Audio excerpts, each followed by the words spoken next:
So a few months ago, I did a video about a pathway to the UK that most people had no idea about, absolutely no idea. And when I made the video, it became very obvious because as of now, that video is still one of my most viewed videos. And in the comment section, lots of people were happy, others were very unhappy because they thought, it's not realistic. We've not been heard about this before. To the glory of God, I have had so many testimonies, and some of I have even shared it on my community page about people that watched just that video and are now in the UK. That it was less than 15 minutes. So recently I received another testimony from this lady, Greachy Vlog, but for her, she's actually willing to even come and share the whole journey and the whole process with us guys. Guys, see, sometimes when we share information, take the information serious. Do not feel like the requirements are too much and just give up. Don't give up just easily like that. This lady is now in the UK after watching that video. She's one of many and she's happy and excited to share with you her process, from the horse's own mouth. If you're interested, stay tuned. Stop that. So hi dear, can you please tell us a bit about yourself? So I'm Grace Duncan. I'm a registered nursing associate in the UK currently. I used to be an enrolled nurse in Ghana. I did the nurse assistant clinical program, which is a 2-year nursing program. I got my license to practice in 2018, and I've been working as an enrolled nurse ever since, until recently when I came to the UK. So for those who don't know, give us an idea what it is. What's an enrolled nurse? Okay, so an enrolled nurse is you're like a small nurse per se. Yeah, you work under registered nurses. It's a generic role, so you're able to work under, you're able to work in every department of nursing. You can work in mental health, you can work anywhere, and it's just a 2-year nursing program where you do a bit of everything. You cover a bit of everything, and yeah, that's just basically it. There are some things that registered nurses can do that you cannot do. You have to do under supervision, kind of. And then if you want to go on to be a registered nurse, you have to do some top-up program. Then you can now be a registered nurse. So that's just basically what it is. Yeah. So you have less than 3 years nursing training. Yes. And then what qualification do you hold? Is it a diploma? Is it a certificate? What qualification do you hold? Okay, so in Ghana, it's a certificate. But over here, I think it's a foundation level degree or something. That's what it's called here. Foundation level degree. In Ghana, it's if it's 2 years, it's a certificate course. Yeah. Okay. All right. So now I'm just asking all these questions because there are similar roles in other countries, but they call it differently. So that now that you've explained that it's a certificate qualification and then it's only 2 years, now people can also try and match it up to a similar role in their country so that you understand. Because people call it so many different names. So I'm happy to have you here, Grace. How long have you been in the UK? I've been in the UK for 9 months. Okay. I came in May. I came in May, last year. First of all, let me say congratulations on this role. So you are now a nursing associate in the UK. Yes. How did you first hear of the role? And how was the whole process of relocating to become a nurse associate in the UK like? Yeah, so the whole journey actually began when I finally decided it was time to travel. I've always wanted to travel and practice, outside the shores of Ghana, but so that was even way before I started nursing training college. So sometime 2022, I finally decided that it was time for me to, kickstart my journey. But when I checked online, I was only seeing videos and information on how to travel as a carer and as a nurse. There was nothing on the nursing associate route or I wasn't really hearing anything. So I finally figured, I'll just go with the care assistant route. So luckily for me, so for the care assistant route, you can take the IELTS general, right? So I, just giving in, I was going to register for the IELTS general. And I had some friends who were registered nurses who had already taken the IELTS academic, and they were in the process of migrating to the UK. So I met with them. Shout out to Vivian and Abigail. And they introduced me to your channel, and they showed me this video you made about how you can migrate. Like, you don't need to migrate as a carer, you could migrate this way. So after watching that video, it gave me an insight. I was like, oh, so there's a pathway for us as well. So that's how it all began for me. So first of all, you first heard it from my channel. I first heard it from your channel. Yeah. Yes. That video, lots of people did not know about that particular role. Yes. That video is one of my most viewed videos, actually. Video, But wow. unfortunately, as well, it's one of the videos that lots of people insulted me under. Because, yeah, no. surprisingly. But you see, you took it in a positive way. Yes. You went. Do you know why people were insulting me? Because they thought, at the end of the day, I'll still be academic. At the end of the day, I'm still writing CBT. Yes. At the end of the day, I'll still do an OSCE. At the end of the day, I still need some form of nursing training. Yeah. So it's not as easy as the care visa. Yeah. I think they were very angry with me because the title of the video was "Don't apply for care." Yes, apply for this instead. Hey, you remember? Hey, I remember. So tell us the process. How was it like? The whole process for those who do not know what it's like, the requirements are and everything. The requirements are quite similar. I would say almost similar to like the registered nurses. So you start with verification of your qualification. They'll verify if what you have, if it weighs up to something here. So after that, they would clear you to take the CBT, and then after your CBT, you can start applying for a job. So for me, I did the IELTS first, then I did you did IELTS academic? Yes. So after I knew of this route, I was lucky, because if I had not watched this video, I would have done the IELTS general instead. But after watching the video, I now knew, okay, I had to take the academic instead, and then I did that.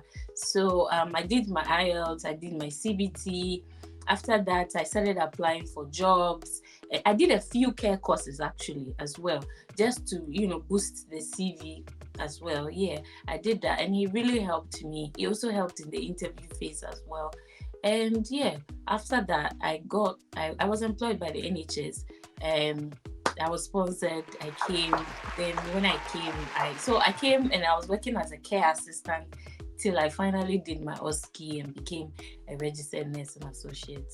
In fact, even registered nurses, when we come, we work as care assistants. Yeah. And then we go there. And it's even good for you because it helps you understand, everything that's going on before you finally pass your OSCE and then, Exactly. It's really good. Have you taken the IELTS multiple times without success? Are you 2, 1, or even just half a band away from what the NMC or GMC require in order to give you your PIN or license to practice? Then stop, take a breath, and let us help. You see, here at IELTS Medical, we've given doctors and nurses the tools they need to pass the academic version of the IELTS exam as efficiently as possible. Whether you've reached above 7.0 in 3 sub-tests, but can't seem to crack IELTS writing, whether it's IELTS reading that's the thorn in your side, it's okay. We're here for you. And I'm happy for you because you did not give up when you saw the requirement. The IELTS, people will ask, I know the answer already, but for those that are wondering, what is the requirement for a nursing associate? The IELTS academic. Yeah, so it is band 7 in each session and at least 6.5 in writing. So it's the same as the nurses. 7. I was a bit mad as well when I said, I was like, like, but the nurses to get paid more, reduce it for us a bit. But then I just, tried my best, learned hard, and yeah, I was able to get it. Did you struggle to pass the IELTS? The IELTS, for me, I won't say it's easy. It's not really easy, but it's doable. If you learn well, if you prepare well. I prepared for a month, and I didn't even take any classes. It was just YouTube classes, materials on YouTube, and I was able to ace it like really well at that. So I think that it's not something that's too difficult. I mean, we learn in English now. In the comment section, you're saying it's not difficult. Somebody has written 8 times. You're saying it's not difficult. You see what they'll do to you. Okay. Wow. All right. Yes. So it's doable. Yeah. And then the CBT. My concern was how you get the necessary material. I know that the NMC website has some materials, but Yes. how was it like getting all the resource to plan? Okay, so that was where your Telegram channel came in as well. It was really helpful. You only know Hey, 10,000. you were the orchestrator of this whole thing. That's why I needed to come here. So your Telegram channel was really helpful as well. When I had questions, I went there. They referred me to another group, like a CBT group, but it was more for adult nurses. But I didn't mind, even mental nurses. So I was just learning everything, basically, like the questions for everything. But the thing is, you need to first understand what your role is and what you are supposed to do. You should know that in every situation, you're always going to escalate to a registered nurse. So having that idea kind of helped, because most of the questions were like asking you what you would do in a certain situation, you know. So having that knowledge that I'm not there, you know, I have to report to somebody kind of helped.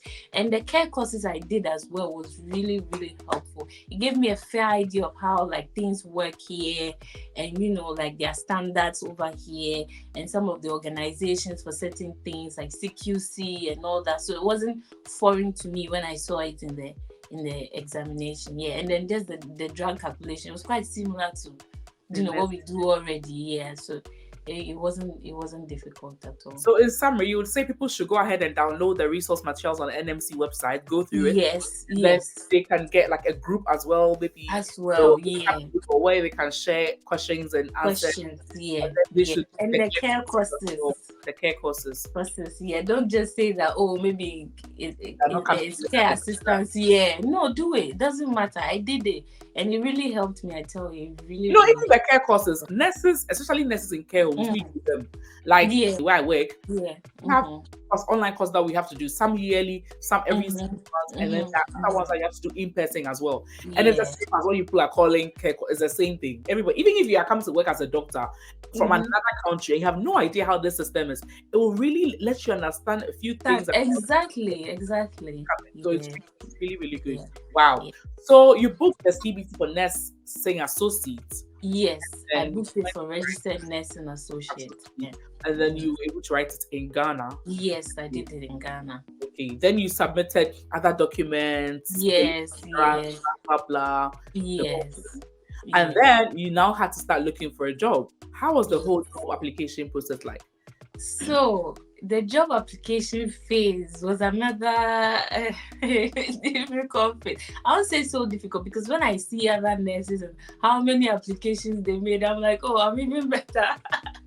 At least I got quite a lot of interviews. I was mainly applying to NHS actually. You would see some of these NHS trusts that would say they are not, like recruiting from overseas. Some would also say that it's not a hard to recruit role. That's what some would say. But I got at least like 4 interviews. Yeah, so it's... And do you remember some of the questions you were asked during the interview? During the interviews, it was more on the values. What are the values of the trust? For mental health trust, they would ask scenario questions like, what would you do? Maybe a patient is trying to attack you or something like that. What would you do in that, kind of situation? Maybe what are the recovery principles in mental health? Why did you apply, for this job? They are easy questions. You just have to keep like engaging, and even when you don't. One thing that worked for me is if they ask me one question and I feel like I wasn't able to really deliver, I make sure that the next question after that I put in my best and like try to redeem myself for not doing well in the previous question. Yeah. Wow. So you had 4 interviews. How did they all go? It went well. I think a few of them, what happened was it was between me and somebody that was already here, and of course they would give it to that person first. Yes, their feedback was that I did really well, but they had somebody over here who did equally well, so they would rather go for that person. And I said, okay, no problem. Yeah, but my current trust where I work, they interviewed me. I actually had 2 interviews with them. They did a first interview, and then they did a further one as well, and they were happy with me and gave me an offer. Wow. So how was the feeling like? Hey, I was excited. I was really excited. I was happy that, I didn't give up, and then I followed through with the whole thing, because at that time I didn't know any other person who was, going to. It was only nurses, and I felt like they needed nurses and carers. They didn't say they needed us per se. So at a point I was getting discouraged, but then I still, went through with it, and So, I'm happy for you. Yeah, I'm happy for you. thank you. So they sponsored your visa, right? Yes, they did. So aside the certificate of sponsorship, and did they pay for your flight, or did you have to take care of your flight and your accommodation? What was it like? I think this thing, it really depends on the trust. Yeah, it does. It really depends on the trust, because for my trust, they just gave me the COS. I asked them if there was any relocation package, but they said no. So I had to pay for my flights myself, accommodation and everything by myself. There are some trusts that will do it and, take it from your salary, like you pay in installments after. There are some that do it actually, even they do it for even HCs. So I think it really depends on the trust. Okay. What about accommodation as well? I had to. I booked an Airbnb before. It was tough. Wow. It was expensive as well, but yeah. And then when you got here, you started working as a carer. How long did you work as a carer for until you did your OSCE? 4 months, 5 months-ish. Okay. Yeah. I was delayed. I don't know why I was stalling before taking the OSCE. Were you the one delaying, or they had to take you through the OSCE training? I was the one stalling a bit. So I had to get a private tuition myself for OSCE. So I was taking OSCE lessons on the side by myself. Because at the time, actually, my trust had also brought registered nurses, but they had taken the OSCE before me. So if we had come at the same time, I would have actually joined them, in OSCE training, but they had already taken the OSCE with them, and I was the only one. So I paid for private lessons, and I did it myself. But and then the OSCE training, may I ask, how much did you pay? I paid 500 and something pounds. That's a lot of money. Yeah, in the 500s. Yeah. Wow. Would you say it's the same as the nursing OSCE program, or is totally different? What's the difference between the adult nurse OSCE and then the nursing associate OSCE? So there are some skills are absent in the nursing associate skill, like intramuscular injection is not there. So which ones are there for you guys? For us, we've got pressure area assessment, blood glucose monitoring, fluid balance. What else? Oh, it's been a while, I've forgotten. But they are just simple skills basically. And then the assessment area, we don't do care planning. We can update care plans, but we don't do care planning. So it was assessment, implementation, and evaluation. We didn't do planning. Yeah. Okay. Wow. Let's talk about the salary. I know that I think most people I think it's only NHS that actually recruits nursing. I don't know if the private hospitals have nursing associate rules. I'm not sure. I know that they do, Yeah. Okay. And the majority of the nursing associate roles, let me say, will be employed by the NHS for most people. Yeah. So you use track.jobs to find your job, right? Yes, that's what I use. I use track jobs. I use NHS jobs as well too. NHS jobs. NHS jobs. Okay. I tried the care home website. There's this carehome.co.uk. I couldn't find registered. No, we don't have that there. So we don't have nursing associates. Yeah. What some companies have that is closer to the nursing associates in care homes is called a CHAP. Oh, okay. CHAP. So they say in a care home, CHAP stands for Care Home Assistant Practitioners. Oh, yeah. Then it's, because in the NHS, it's most of the jobs, like most of the vacancies, you see, they'll say nursing associate stroke assistant practitioner.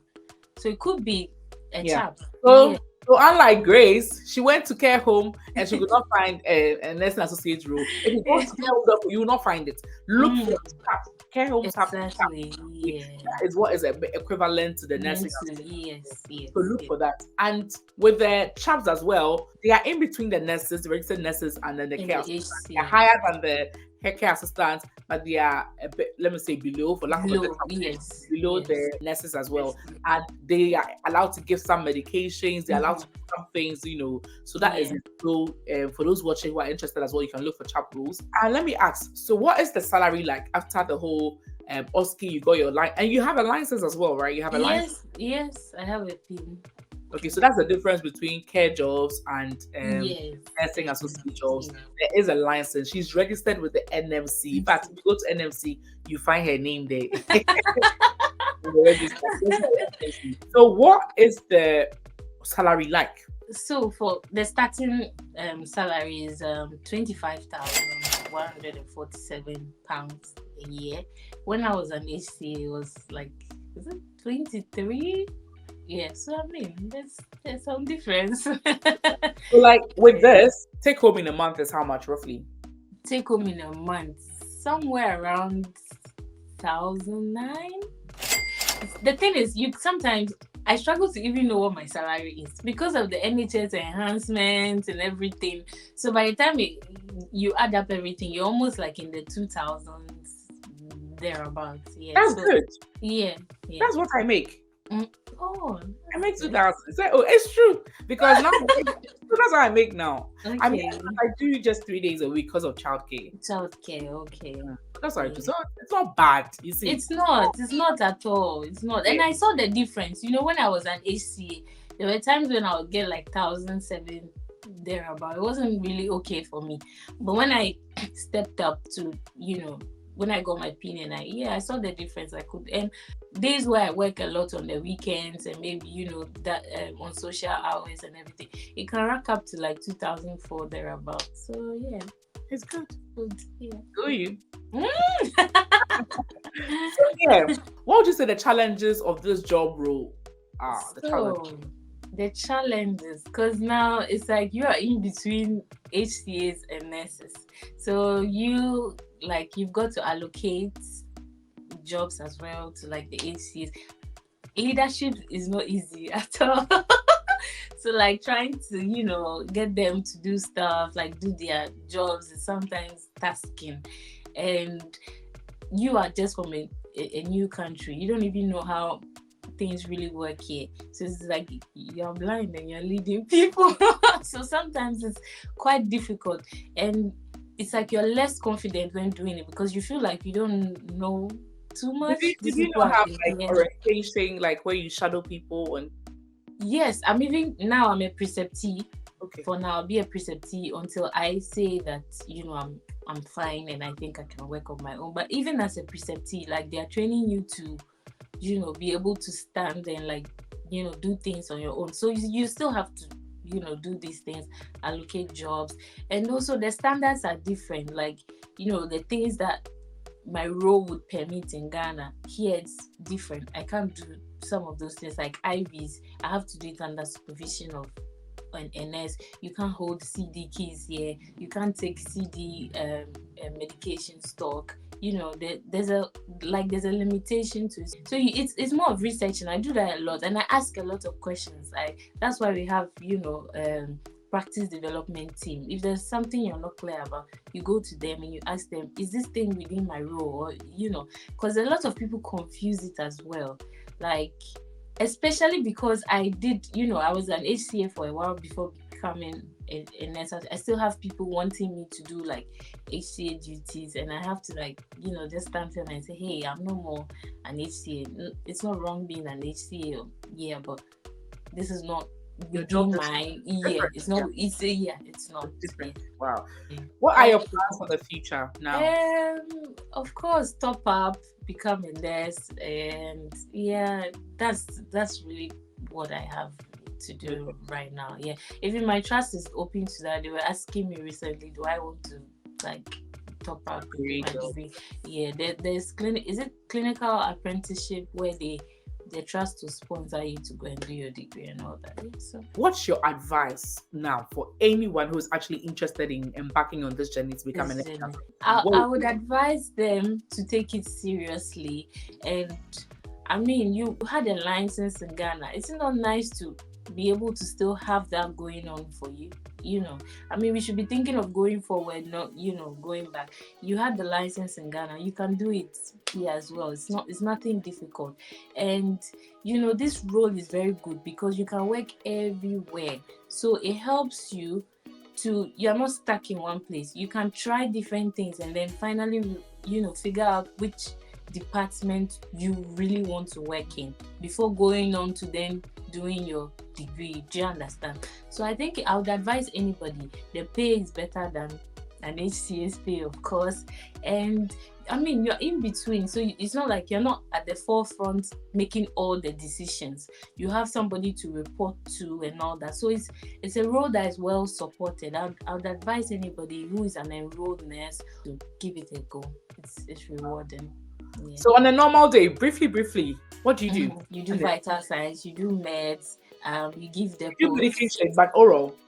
Yes, Oral. you give IMs as well. Okay, you give IMs. You give IMs as well. Yeah, you give IMs. Okay. You can give subcutaneous, but I think with insulin, a nurse has to do that. Wow. Yeah, you're doing everything that we are doing. It's like you're doing everything. You're doing handover. You're doing. Wow. You're doing everything. Yeah. Wow. So it was nice having you guys. See, I am not a nursing associate. If you come and ask me, all I know is all I did that video, and I'll link that to you here. If you want to know in depth, Great Chief Vlogs just came not long ago. Things are fresh in her mind, and there are not lots of people that have come through this pathway. If you want to know anything further about this, kindly contact her. I'll leave her YouTube channel handle here, and I'll link her social media handles or whatever in the description as well. You reach out to her and ask her all your questions, okay? And I'm sure she'll be happy to help. Thank you so much for coming. All right, thank you too. Bye.